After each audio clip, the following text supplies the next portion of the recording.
Latest crypto and NFT news. Bitcoin opens new year with a $16,000 rally. What's the future of crypto? Even the New Year festivities couldn't push Bitcoin up. Instead, the world's largest cryptocurrency continued to remain stuck in the $16,000 range with a 24H trading volume of $9 billion. The first day of 2023 isn't off to a good start yet. The crypto community believes this is a sign of another successful year. According to analyst and CEO of XOR Strategy at Aurelian Ohayon, the BTC is beginning a bull run based on the previous records every 4 years.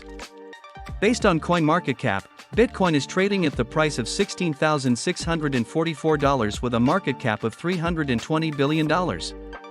The analyst at DaftTheWave analyzed the logarithmic growth curve, LGC, indicating that the value will increase 10x by 2025 to $160,000.